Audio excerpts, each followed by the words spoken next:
This is Monday, 26th of February 1996. Janice Unwin interviewing Sam McColm, Seabank, Drummore, on behalf of Kirkmaiden Information Centre Oral History Project. Good morning, Sam. Thank you for agreeing to be interviewed this morning. Perhaps you'd like to start by telling me where you come from originally, where you were born, and some of your earliest memories of life in Kirkmaiden Parish. I was born at Cairngarroch farm in 1925 and lived there until about 1941 or 2, and had 2 or 3 years in Drummore, and then come back to the farm when my brother moved away, and have lived there until 5 years ago when I retired from the farm and come to this present house. So you've lived all your days in Kirkmaiden Parish, practically? Practically all that time. Mm-hmm. So you should be extremely knowledgeable about everything that's gone on here. I'm sure you are. Not really. Well, that's good to talk to somebody who knows a lot about the parish, and particularly the farming aspect.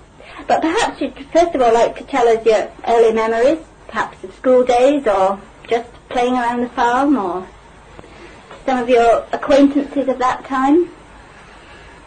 Living at Cairngarroch, my maternal grandfather and grandmother lived at Maryport Farm, and my earliest memories were travelling over there to visit them, and a little later the roads were very quiet. I was able to cycle over and visit there. Most of the time Mother came with me and looked after me. And, again, it was a farm, and I remember much of the farming that went on. Mm-hmm. On our own farm, my father had moved to Cairngarroch in 1917 and had been there for some 15 years before I started to remember much about it. And would you like to say, at this point in time, what kind of farm it was? Yes, indeed, it's a dairy farm, and my four folks had farmed for many centuries in the parish. So they knew quite a lot about what had gone on before, and told me of the changes that had taken place in their lifetime. And the changes had not been all that great for the 50 years before my first memories. The big changes started during and after the war, especially after the war. In the 30s, when I first remember it, there were no tractors on the farm. Some 60 dairy cows, and all the work that was done on the farm was to feed those cows, and virtually the only income would be from milk, which through the late 20s and very early 30s was in a rather difficult position. But fortunately, with the formation of the Scottish Milk Marketing Board in 1932, things changed quite dramatically, and dairy farming became again quite a reasonable business to be in. I do remember the old creamery at Kirkmaiden, but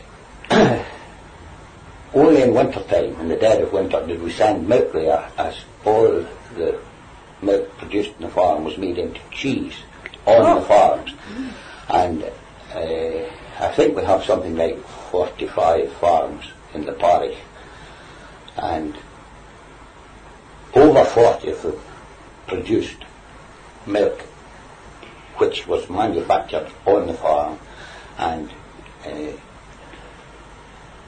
only in winter time, the dead of winter, when the milk was so scarce, it was unprofitable to do so, and it was all lumped together and made into cheese at the creamery. Otherwise it was made on the farm. And how did you retail the cheese that was made on the farm? Oh, that was all sold to cheese factors. We were much too far away from the big central markets, and we sold our cheeses to the cheese factors. In fact, the name McLaren has arisen again in the cheese world, and it was the McLaren company that bought our cheeses in the 30s. That's very interesting. And it would be the same type of Galloway cheddar cheese? Yes, exactly the same. And at that time, farmhouse cheese was always considered to be much better than the creamery made cheese. This was fairly obvious where the dairyman on the farm of a cheesemaker had one lot of milk to deal with, whereas the poor fella in the creamery had lots of different farms supplying, and he could not make the quality of cheese that we could on the farms in those days. This has changed completely now, and maybe some farmers may think I'm wrong in saying this, but the cheeses made in the factories today is much superior to what we could make on the farms. And what type of cows did you have? Well, in those days they were all Ayrshire cows. Right. They're really I must have been some 10 or 15 years old before I ever saw a Friesian or Holstein cow. There were nothing but Ayrshires in this area. Very good, very economical cows. The Ramsey family of Kirkmaiden developed a cow for that type of farming. High milk production in summertime, not so much in winter, and it suited the cheese making industry very well, and they were a most successful family. There were other breeds of Ayrshires too that did well, but I must stress that the Ramsey family in Kirkmaiden did a great deal for the cheese making farms at that time. And they would breed their own? They bred their own cows, and while no handbook was kept of these, the older Ramsey men knew the breeding of those cows just as well as any handbook would have done, and it was most successful. So with the making of cheese on farms, a lot of people would be employed on the farm? Yes, indeed there were. It was a lot of hard work, and of course cheese making with it, the byproducts of the whey required lots of pigs to be kept on the farm to drink the whey, and it was a very good fattening medium for pigs. So there were quite a lot of pigs then? Yes, farms such as Cairngarroch would probably finish 200, 250 pigs each year. So that took a lot of work, and the dairymen who did the milking, the cheese making and looking after the pigs had a lot of hard work and required a lot of help. He had usually a young boy assistant, and of course his wife and any family that he had also helped with this work. And did you slaughter the pigs then? Or did Yes, you sell them? indeed we did. And I well remember the pig killer, as he was known, coming round, and the pigs were slaughtered on the farm and went away as carcasses. So that was his entire job, just killing pigs? Yes, he went around the countryside and slaughtered these pigs. And how did he do it, if it's not too Well, it was a bit rougher. It's not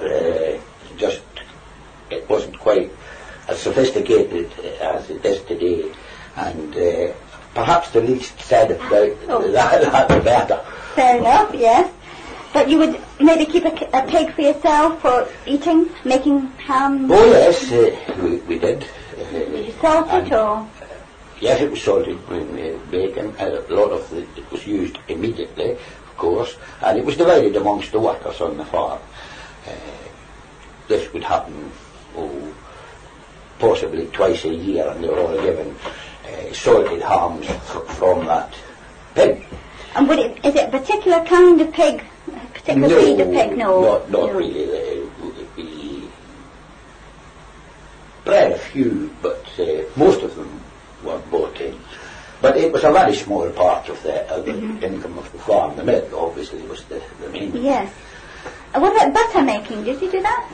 Oh yes, occasionally we did. Again, it was done possibly once a week, and those were not the best conditions for good butter making. I feel that the big factories nowadays make a much better product than we had in those days. I suppose hygiene might be a little... Yes, of course, that was the main point. Uh-huh. Today those factories have laboratories where the whole of the cleanliness of the factory can be monitored at all times, which wasn't and couldn't be done on the farms when I was young. But wartime brought almost a total end to cheese making on the farms. All the milk was required for the liquid market, and of course with the call-ups, staff to make cheese on the farm, it became very difficult. And I would reckon that of the 45 farms making cheese, by the end of the war there would be less than 10 left doing so in the parish. So the war really put an end to the cheese making as we knew it. But by that time, haulage of milk had become easier, better lorries, and the milk was taken raw and manufactured in the big factories there.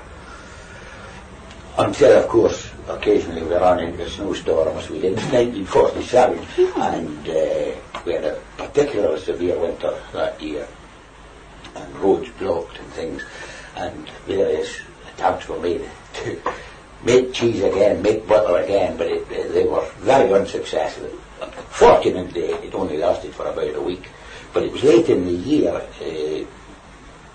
about the 10th, 12th of March, which is very late for a snowstorm, and it meant that we had a lot of milk, and quite a lot of it was lost in that it had to be poured out. We just didn't have containers to hold it.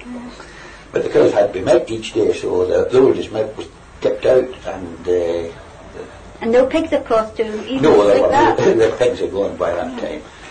And we've moved on to bulk haulage of milk, but we haven't mentioned horses, which must have been part of the farm prior to those days. The outdoor work on the farm was all done by horses until about 1938. My father bought the first tractor we had, and that was used for, we also grew a few potatoes on the farm, and the tractor made a great difference to the potato growing. But they weren't awfully good in those days. They didn't have carbs or wirelesses or anything like that, and you sat in the open, and it really was quite difficult, hard work driving, not so easy as it is today. But the horses were the power of the farm, certainly up to 1939, and for quite a number of years, right up to about 55, 60, after the war. Would they be the Clydesdale horses? Yes, indeed they were, Clydesdale horses. Most of them bred on the farms. There were mares kept on the farms that bred these horses, and they were broken to work on the farms, and it was hard work, and it was accepted because there was no other way, and tractors were not awfully good in those days. They improved. I think most of the improvement in farming has not been done by the farmer. It has been done by the engineer who gave us better machinery, the plant breeder who gave us better seeds to sow, the fertilizer chemists who gave us better fertilizers to use. And while farming has improved immensely, I think a lot of it the credit for it must be given to those men who gave us or put in our hands the equipment to do it. And those farmers who grasped it quickly have gone ahead, and we are producing now something like 2 to 3 times the milk on any one farm that we were between the wars. And it's not all down to the farmer. Much Yes. of it comes from other sources. Okay. Yes. We mentioned briefly the creamery. When did it close, the creamery at Clashwannon? 1932, with the opening of the with the start of the Scottish Milk Marketing Board. Very shortly, I think 6 months after the board was formed. But by that time we had lorries of sufficient quality that the milk could be easily hauled to Stranraer, and each of those little creameries had very high unit costs. To handle 1 gallon of milk cost a lot more here than it did in the big factories in Stranraer. And it was the sensible move to centralise the whole of the milk handling in Stranraer. How many people would be employed at Clashwannon? Any idea at that time? Oh, I don't remember it awfully well. I was only about 7 years old when it closed, but I would think probably 4 men would be used to staff it. But there would be jobs in tanker driving, haulage that didn't exist before. Tanker haulage of milk came much later. Each of the steps that we've taken in the improvement of agriculture, the first requirement that we had before we can reach the stage we're at today was growing silage. That was a must. And I started about 1948. We had not good equipment in those days. It was done on quite a small scale. It was done by buck rakes into pits that we had dug in the fields, and it was quite hard work feeding the cows with it. How did you make it keep, did you use additives? And Well, exactly the same methods as we use today, in that we cut the grass, put it in those underground pits that we'd dug out, and cover it immediately. This is exactly the same system that we use today. Everything that we had was about half the size that we have in equipment today, and it was very hard work doing it. Later, the forage harvester was invented, and that changed things dramatically.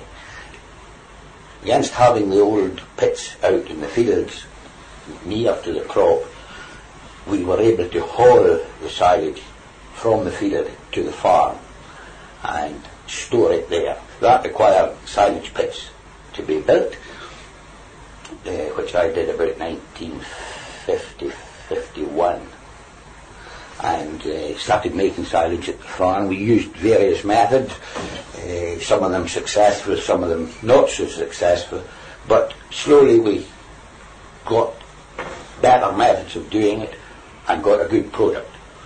And today silage produces nearly all the milk that is produced in the parish. Then came bulk haulage of milk. It had been experimented with in America for about 5 years before we started here in Kirkmaiden, and it was quite successful, and I read quite considerably about it, as many other farmers had done too. And we were having problems at a creamery in the Rins, I won't say which one, but we were having problems, and 3 farmers, myself, Mr. Lammy of Drummore, who was the driving force, and Mr. Wright of Auchlair, went down to England and saw the tanks that were being designed there, and we saw one which we instantly recognised as the future of milk storage. And I can't exactly remember the year now, but we bought 4 tanks. Mr. Lammy had 2, and Mr. Wright and I had 1 each, and we started a bulk haulage here in Kirkmaiden. the first really successful one in all of Scotland, and it has just grown since then. Prior to having bulk haulage, all the milk was hauled in churns, and it was very awkward if you tried to use a milking parlour, because you had to nip out of the parlour and change the churn underneath the whichever method of cooling the milk you had. Here we had the golden opportunity that the milk could all pour into this huge tank from the milking parlour, and the guy could work away in the parlour, keep milking cows, and it was properly looked after. So bulk haulage first, then parlour milking. Once we got parlour milking, of course we could go for loose housing of cows. Now, what exactly does that mean? Not prior to loose housing, the cows had been housed in byres where they were tied. All the time? Tied by the neck all the time. Most farms allowed them out to exercise for maybe 2 or 3 hours per day during the day, but during the night they were tied in the byre all the time. All year round? Oh no. In winter time. In winter. They were out in the fields in summertime, probably from about late March until late October they were out of doors. But in winter time they had to be at night time tied in all the time.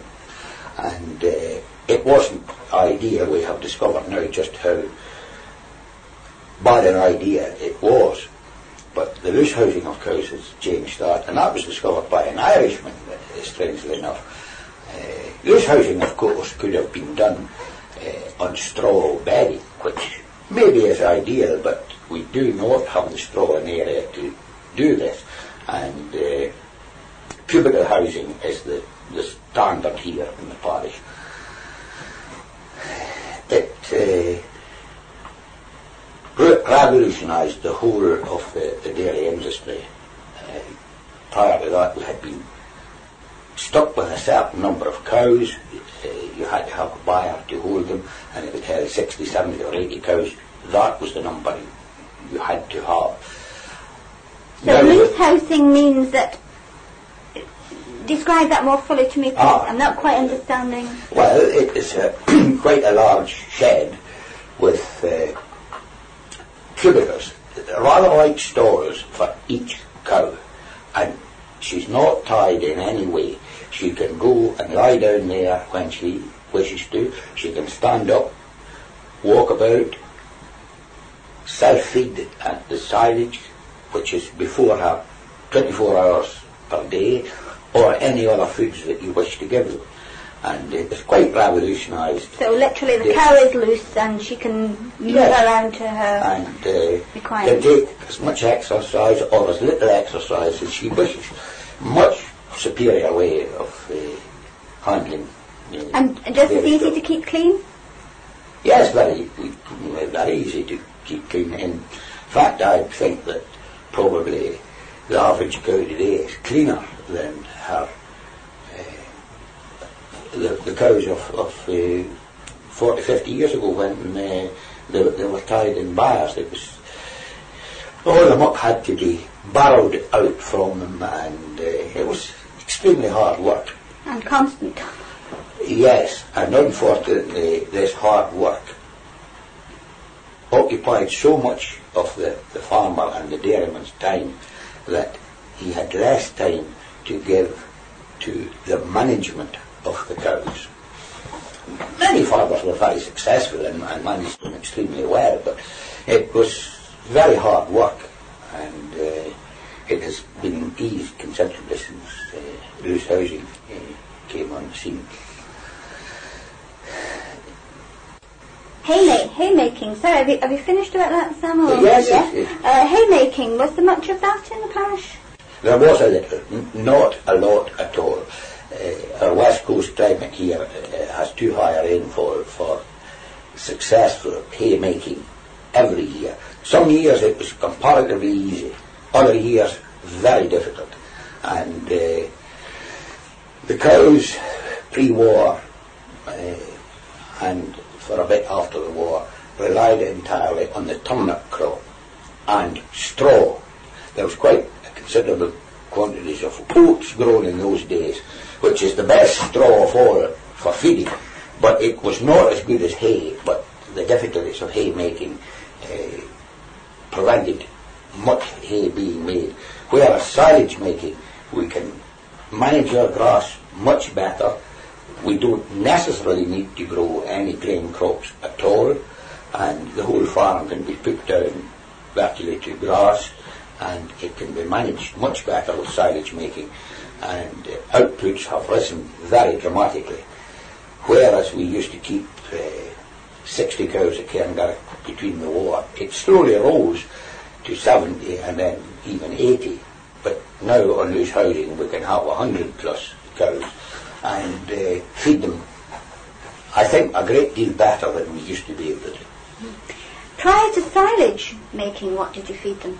Well, it was this turnips, turnips. And it was the main bulk feed, and the straw from the oat crop. Mm-hmm. Not the best feeding for dairy cows.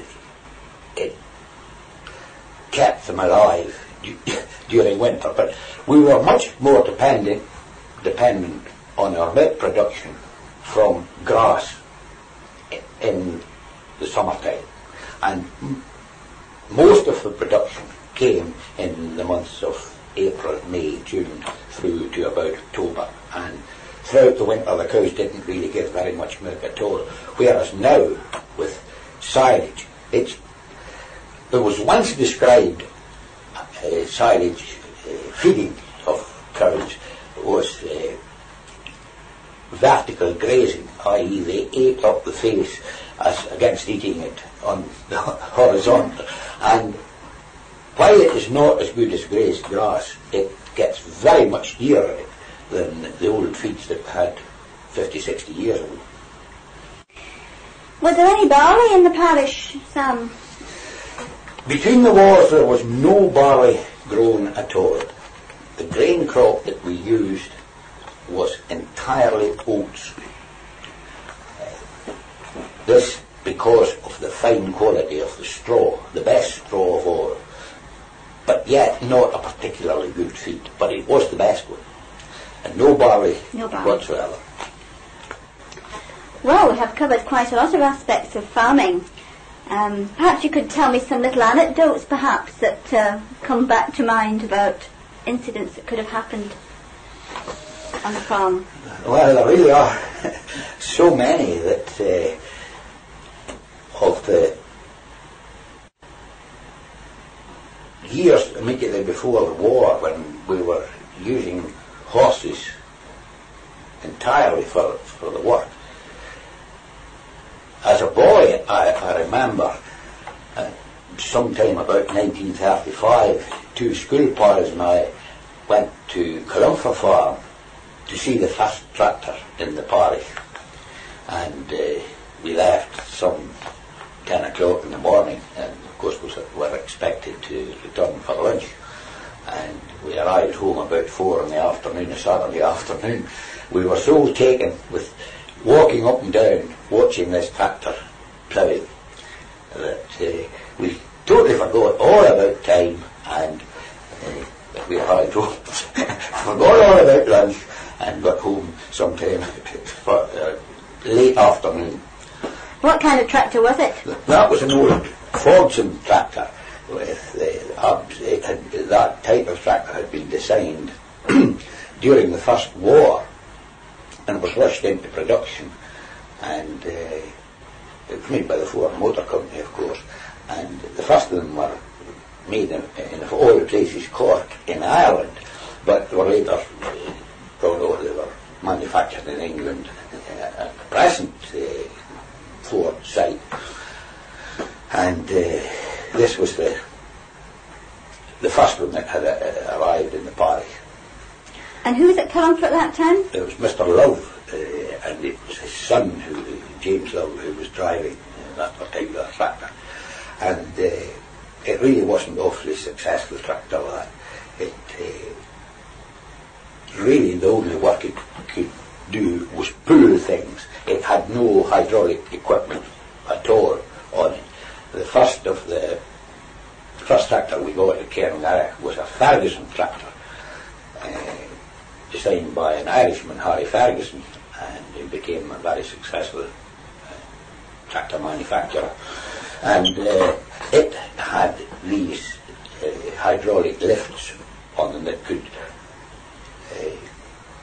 lift ploughs up and down out of that. Exactly what we use today, and this was he would design that tractor something like 60 years ago. It was very successful, and everything has been more or less bred from it. And the poor horse, I was rather reluctant in a way to see the horses go. My father had been a very keen breeder, and I bred a few for a year or two after I came home, but it was quite obvious in a few years that the horse was finished, and we were getting better, or we could buy better and better tractors that could do all the work that horses had once done, and now they're just not thought of at all for serious farming. No, more for show or... The combine, of course, has made another great difference to reducing the hard work that we used to have to do in a farm, where the crops, nearly always oats, were cut with a binder, stooked, dried in the field, stacked, and then threshed with one of the old-fashioned travelling threshing mills. Was fairly common. Some individual farms had their own mill, but mostly it was the travelling mill that did the threshing, and that was a lot of hard work. The combine has completely revolutionised that, and I don't think any farmer would wish to go back to the old-fashioned days. And you need very high horsepower engines to drive these combines, but it has made a colossal difference to the amount of work required.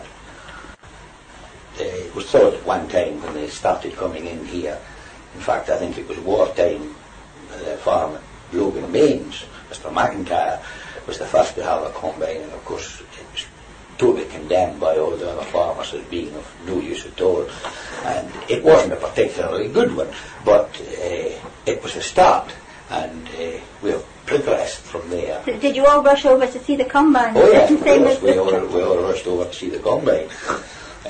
That was a must, and of course many of the older farmers had made up their mind before they went to see it that it was of no use, and one or two of the farming staff in those days would have condemned it too, seeing that perhaps ahead of them there was going to be less work. Less work for them. But I think Kirkmaiden still employs more men per acre than perhaps any other district of Scotland.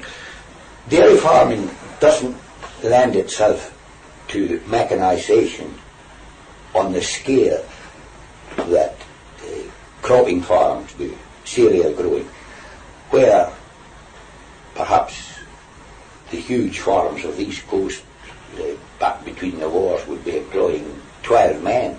Today, 1 or 2 can do the work that those 12 men could do, given the huge tractors they have now and combine harvesters. Those two things have just taken the requirement of farm workers. But they're bigger farms, aren't they? Bigger fields and... Yes, they are, because it's different type of land. Different altogether.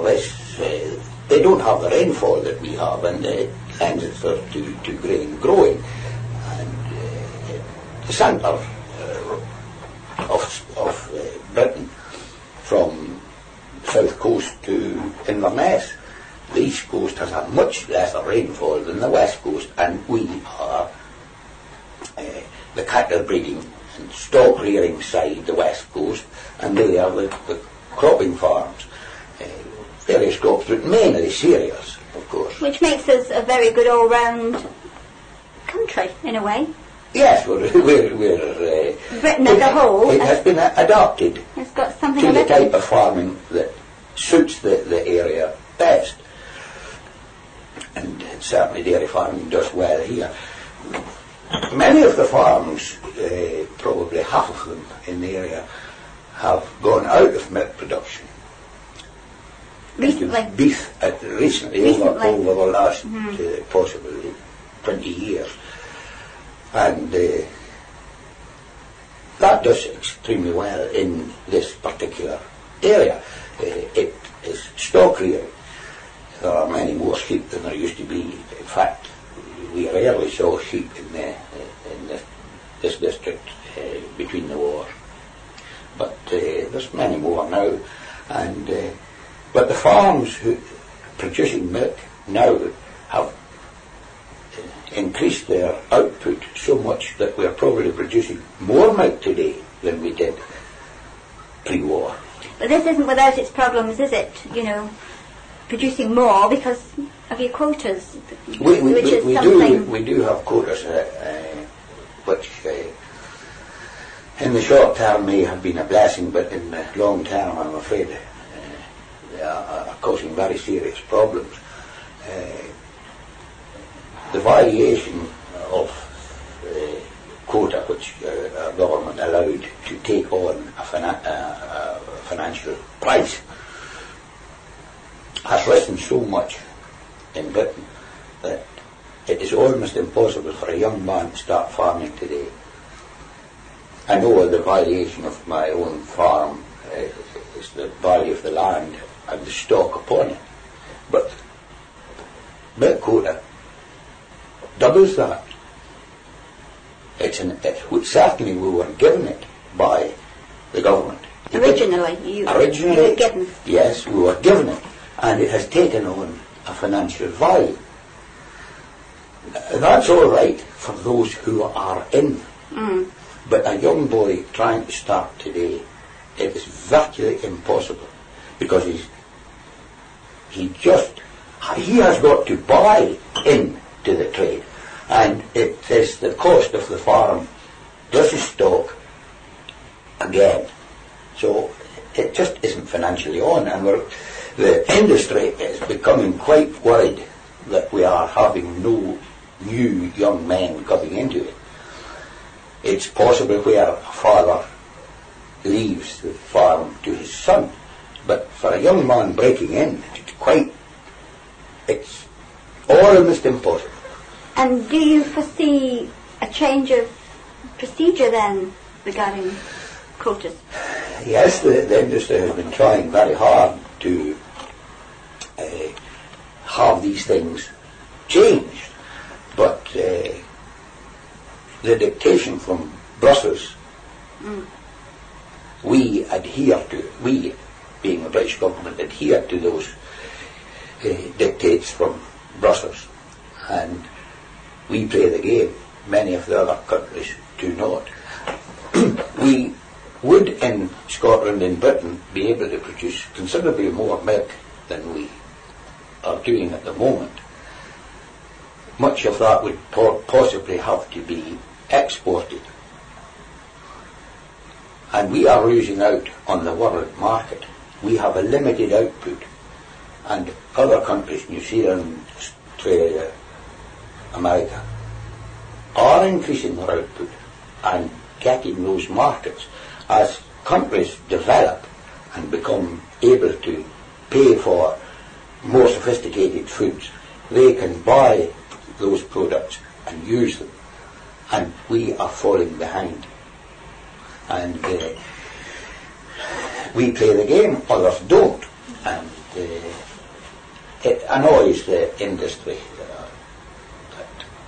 And you're penalised if you overproduce. Oh, very heavily.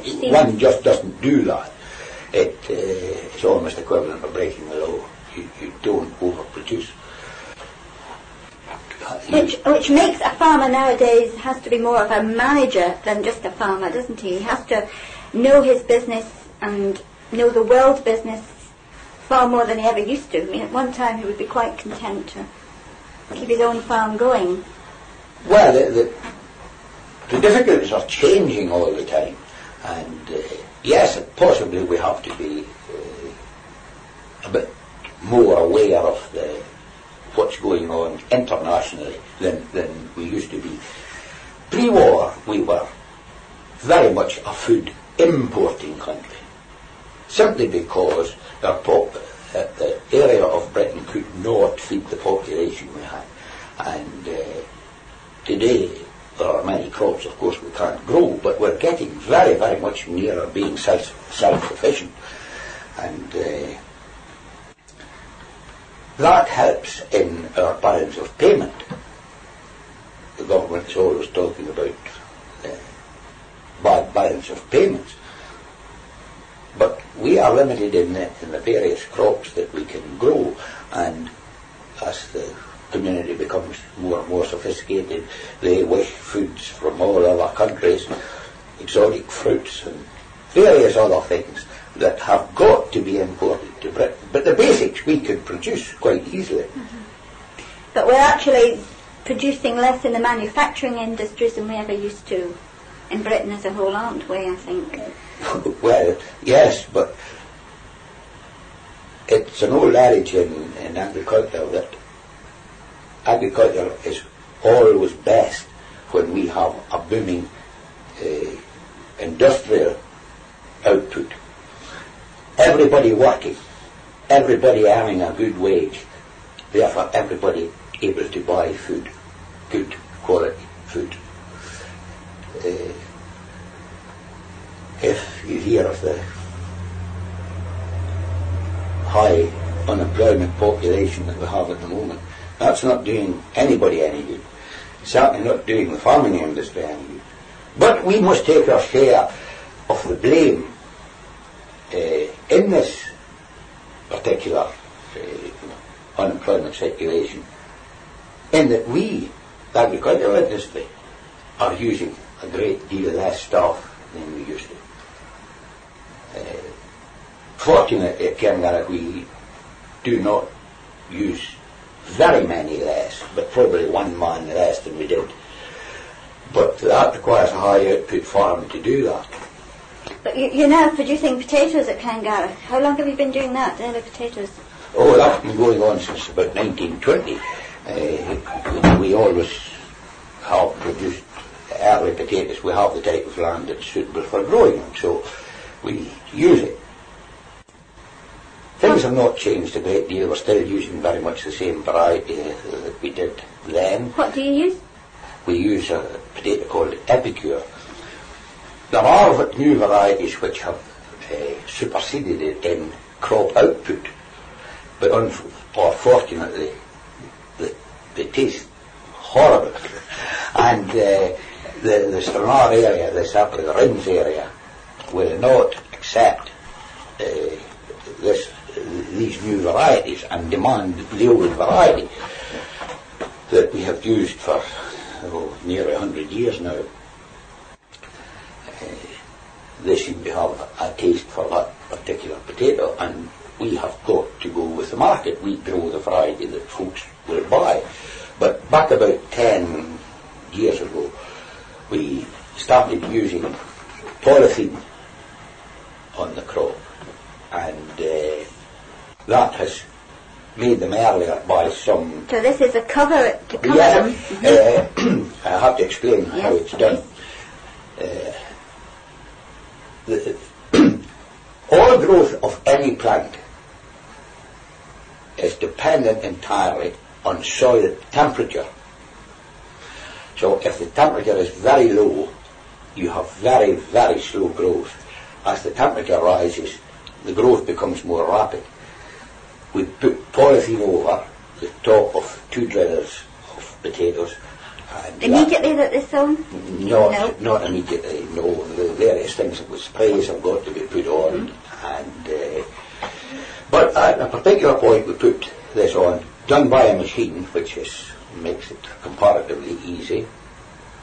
And it's left on there, acts as a little greenhouse. Each 2 drills is just like a little greenhouse. The temperature of the soil underneath increases quite quickly. And then You have to remove the polythene. Yes, the polythene has to be removed, and unfortunately, as yet, there is no recycling of this product.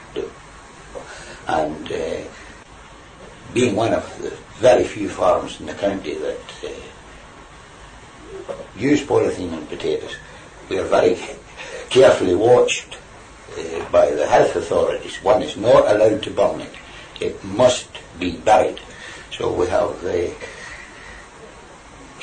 huge mounds of this stuff buried on various parts of the farm, and another 100 or 2 years before folk dig it up to wonder what the diggings we've been doing. However, it's a great help to bringing the potatoes to maturity much more quickly, and strange enough, on a very warm year they may be 10 days earlier. On a cool year they'll be 2 weeks, 14 days earlier, which has made a great difference to selling those potatoes, and they're in quite high demand. So is this locally or? Yes, we try to sell most of them locally in the rings of Galloway, and so we've been fairly successful in doing that. We don't grow nearly as many. We're only growing maybe less than half of what we used to, but we can sell them locally. And why don't you grow as many as you used to? Well, simply because in those days we sold them mainly to Glasgow, and you're in amongst in a different market altogether, much less secure market, and it was very much more a gamble. How did they get to Glasgow? Well, they were hauled by road transport. I just vaguely remember after the war some went by train, but lorries were improving all the time, and it got to be they were all hauled by road. The reason for Drummore here was that we had 18 miles into town. To put them on the train, that meant a lorry, and it meant a lorry taking them off at the other end, whereas by road transport alone they left the farm straight to wherever they were required.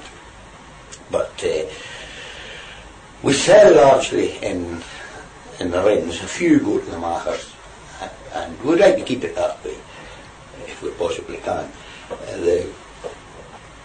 The dairy stock, of course, is the main income, probably bringing in 85% of the income, total income of the farm. So this is just a small sideline, and we would like to keep it a small sideline. We've always found that the first acre of potatoes you dig produces considerably more money than the last one, so you don't want too many. Still have a reasonable acreage, but not into the everyday production, where the normal potatoes without polythene are beginning to catch up on you. Yeah. It's quite an expensive business growing, applying polythene to them. It costs about £300 an acre, so you've got to see that you're getting that money back, because otherwise it wouldn't be worth it. Right. So that's why we keep it potatoes comparatively small. No, perhaps we could change the subject again slightly and talk about cattle shows or agricultural shows. Obviously the one I know of is Drummore Cattle Show, Wigton Cattle Show, but I think prior to those ones they were more local.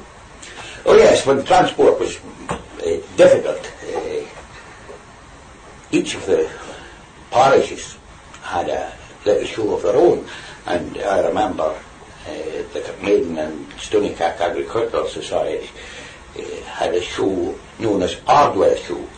That was on the border of the two parishes, and equal distance to travel by the farmers from those parishes, and it was always held in or near Ardwell.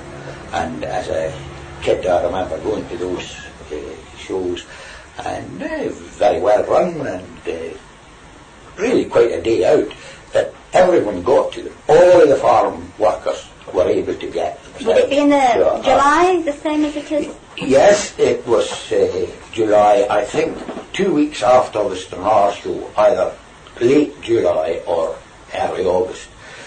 And it was quite a day out for the whole of the parish.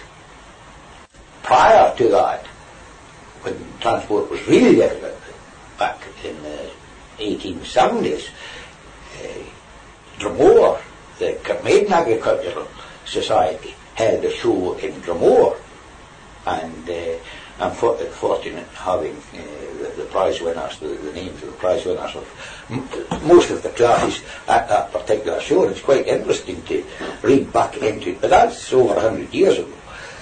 Drummore show has been going for a long, long time, and I've always been interested in it, and why I didn't show anything ever, except ponies with the kids.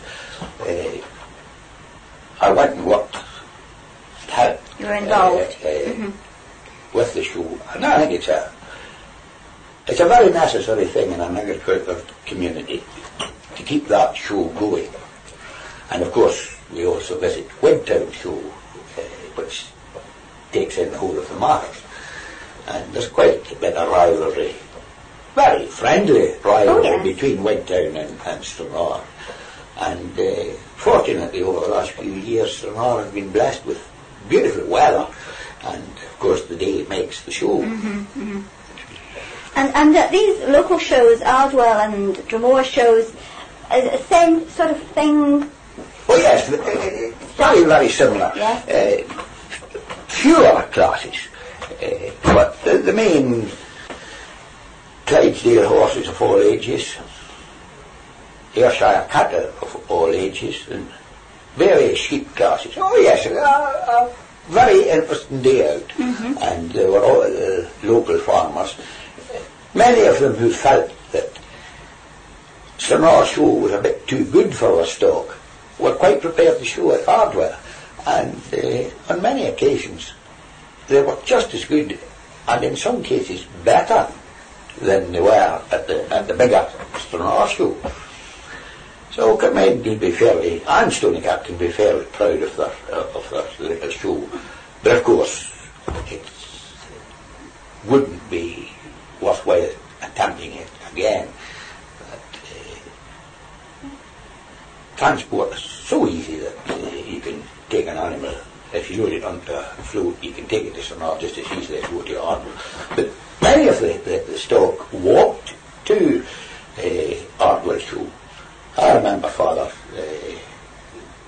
sending the men off with 4 or 5 horses, and they were taken down the night before the show and put into a field grazed nearby and shown the next day and walked home again. One couldn't do that, Mr. Drummore. And of course the cost to the farmer at the time was a great deal less, and therefore he was prepared to show more stock. Sad in a way that these things no longer exist, but that's progress. Well, sad in a way, but they just aren't necessary now, and I'm always keen on moving on. It played a very useful part of the community life in its day, but that has moved on, and it isn't necessary now. Where would the show be held in Drummore, do you know? In Drummore, it was long before my time, long before my time, but it was held around in one of the fields on Low Drummore Farm. They were always given a field there, and that was rather a longer journey probably from the Port Logan area, but it was usually around Low Drummore Farm somewhere. Ardwell, I remember a show being in the toll field, near the toll, and again one or other of, I think I remember 2, one on either side of the post office, one bit immediately behind and one along behind the Ardwell store. So I can't remember about 3 of them being at 3 of the shows. And you would have gone as a laddie, I suppose. Yes, and ate enormous quantities of ice cream and became extremely ill most most visits. Locally made ice cream? Probably.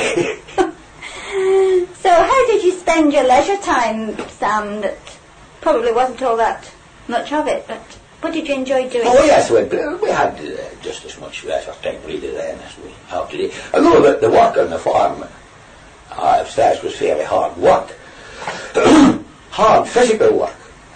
But we did have leisure time. I did a bit of curling, but mainly as a young man played rugby, and we travelled fairly widely. We had to travel widely as there were not nearly the number of teams that play the game today. In fact, winter time I'd be in either Ayr or Glasgow about every other week. And who did you play for? Was that? I played for the Wigtonshire. Did you play at school as well? Yes, I started playing at school. We travelled quite extensively in Ireland too. In fact, our very nearest fixture in distance travelled was in Larne in Ireland. It was 35 miles over to Larne to play, and it was 52 to Ayr, which was our nearest fixture. There was no Stuart club in those days. Dumfries to the east was the nearest. But we normally went to Ireland for a weekend tour, left on Friday morning and had a game on Friday afternoon, and not playing another game on Saturday.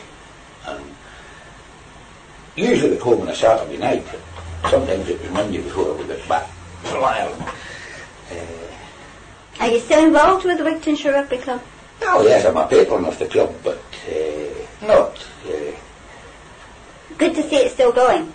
Yes, absolutely marvellous, and up until about 2 years ago they had an extremely good team, much better than the teams in my day were, but unfortunately they have had many of their key players retired just recently, and they're in a bit of a, well, I wouldn't say a mess, but they're having problems replacing those.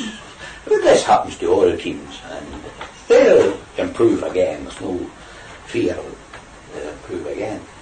And you mentioned curling as another sport that you've... Yes.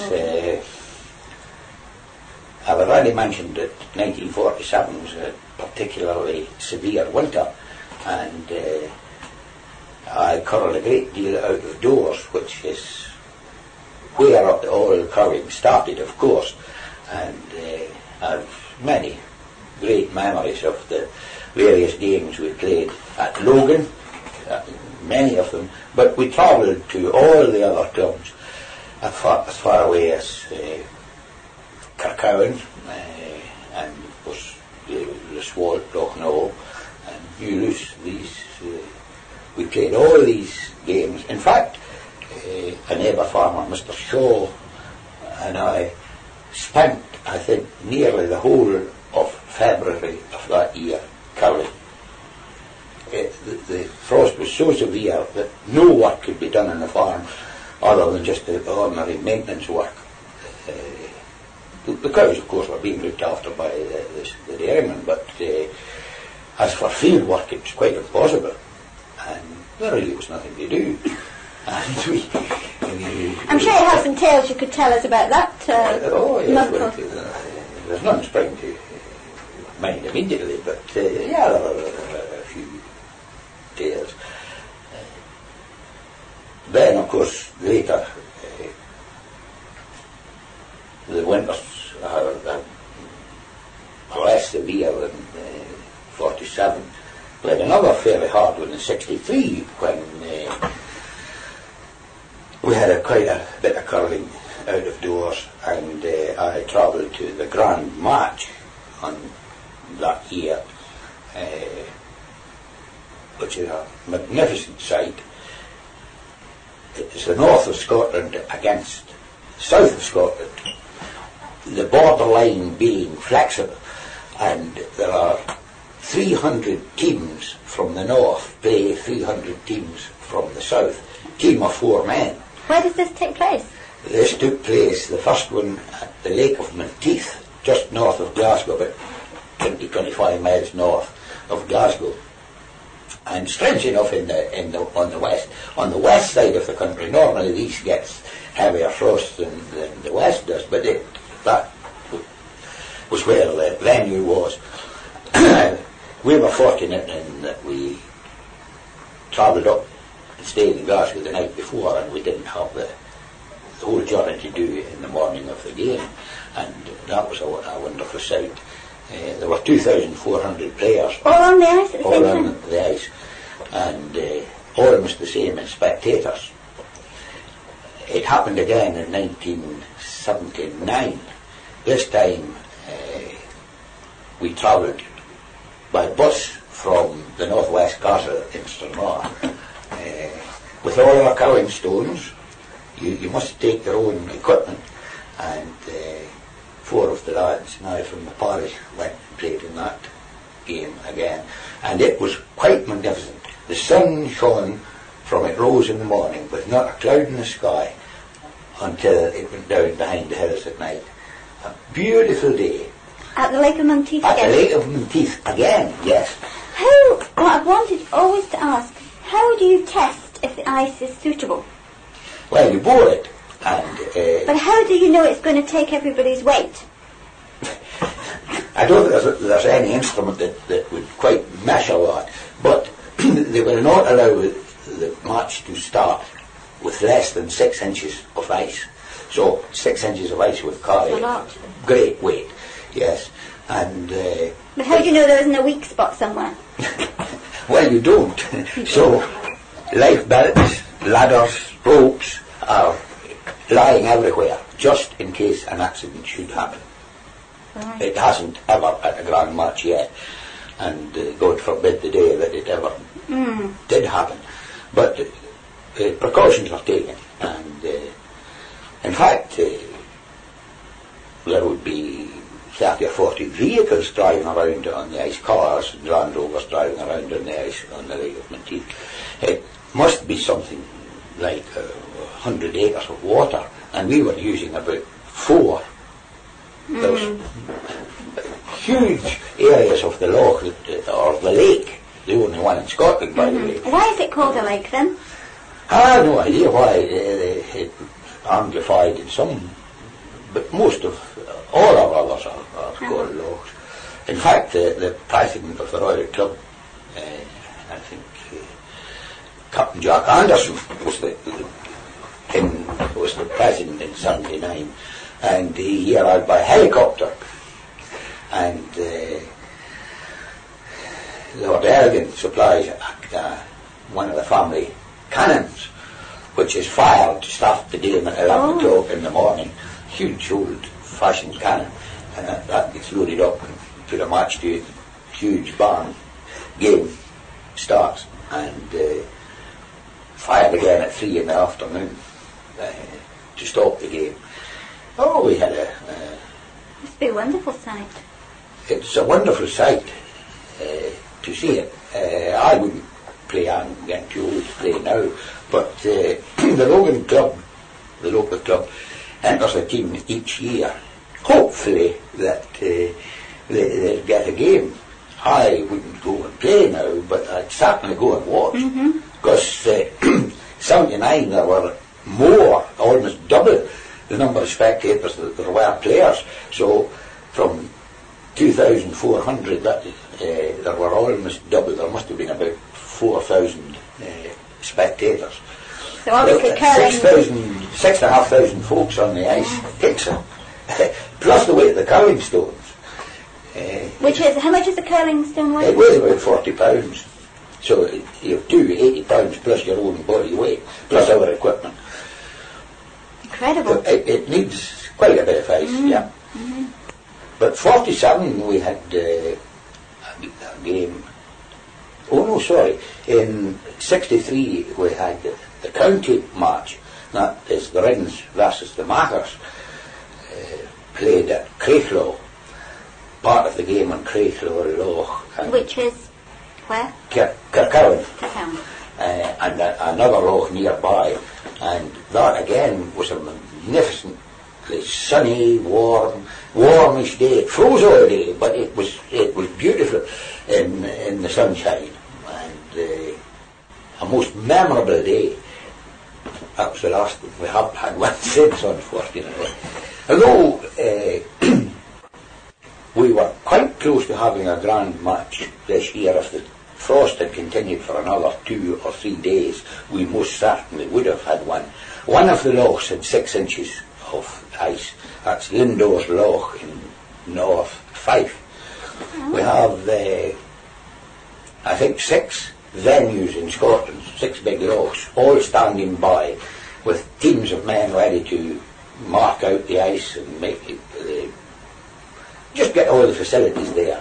And Loch Morlich, which is the most likely one near Aviemore, was close this year, but it had a fall of about 9 inches of snow on top, and it was quite impossible to clear it. Would you be prepared to sweep the snow off, though, if there wasn't? Oh yes, we normally have to do. You can manage 2 or 3 inches of snow, but 9 inches it's quite impossible. Yeah. And otherwise there would have been a match, but the roads were all blocked with this huge snowfall, and it was just been quite impossible for many of the players to go there. Whereas Lindor's Loch, the roads were open to it, and everyone could have got. But it's a long haul from Kirkmaiden parish to Loch Morlich. It must be a 5 or 6 hour journey. So to start at 11 o'clock in the morning, you have to leave very early. In fact, you'd be better to travel probably halfway the night before and stay somewhere. But obviously curling's been part of the Scottish social scene for many, many years, and much more curling was done out of doors, wasn't it? Oh yes, there records of curling have been a great pointer to what our climate was through the 18th century, the second half of the 18th century, from about 1750 up until about to the end of that century and into the 19th up to about 1860. The winters were very severe, and lots of curling was going on, and that's when it took the great jump forward in the numbers that partake in the game. Unfortunately, after that, the climate has eased down again, and the 20th century has not been a good century for curling at all. But we've moved indoors, and there's far more in total being done now than ever was before. We have something like 32 curling rinks in Scotland, and that pretty well covers the whole country, and anyone who is interested at all has not too far to travel to play the game. And you compete with other countries now? Oh yes, there's a World Championship, which is an annual event, and this year I think it's in, I'm not quite sure, but the following year it's in Japan. Japan has taken up the game now, and Australia, New Zealand, the whole of the Pacific area have moved into the game. It's all played indoors now, which makes all the difference. But in countries like Canada, would they still play outdoors if the facilities were there? Not really. It's much too cold in Canada in winter time. Oh. They have many of the smaller rinks in Canada do not have mechanical freezing equipment. It is done naturally. They build a slatted sided building and flood it, and it freezes naturally. You know, it'll go below, it'll go 20 below or more at times. But I would say that 85% of our curling is done on mechanically frozen surfaces, and their numbers are enormous, of course. While we have something like maybe 30,000 players in Scotland, they have possibly 2 million Canada. But one has got to understand the Canadian weather and way of life out there. In the western provinces, from Alberta westwards, it's all grain growing country. There's not much to do in the winter time anyway. And virtually the only exercise they have when there is no football, no golf, nothing like that. Maybe 2 feet of snow lying, pounding it throughout the winter. One plays indoors and curling's the game. And that is why they are so much stronger than Scotland in their choice of from 2 million. It completely swamps us. But Scotland have won the World Cup. Oh yes, indeed they have. In fact, Stranraer have featured very well in it. Stranraer has a very, very good record in world competition. In 1980 and 1981, 2 different teams of boys won the World Junior Championship, which was a great feat for a small rink like Stranraer. And we have the present European champion in young Mr. McMillan. He also was European champion last year.